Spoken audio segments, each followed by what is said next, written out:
ఏ ఉద్యమం విజయవంతం కావాలన్నా అది సాంస్కృతిక ఉద్యమం భాగస్వామ్యంతో విజయవంతమైనది.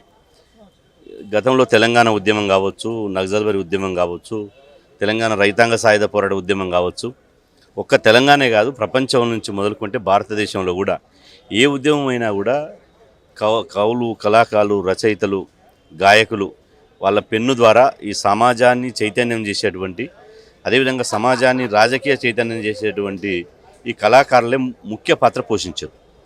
కాబట్టి ఇప్పుడు తెలంగాణలో అన్ని పోరాటాలు విజయవంతమైనవి. ఇక ఏ పోరాటం అవసరం లేదు. మిగిలిన పోరాటం ఒక సామాజిక న్యాయ పోరాటమే.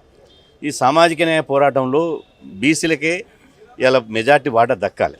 కాబట్టి ఈ బీసీలకు రాజకీయ వాటా దక్కడం కోసమే, బీసీలకు అంతిమంగా రాజకీయ అధికారం దక్కించుకోవడం కోసమే ఇలా బీసీ ఉద్యమంలో కూడా ఒక సాంస్కృతిక ఉద్యమాన్ని బలోపేతం చేయాలి.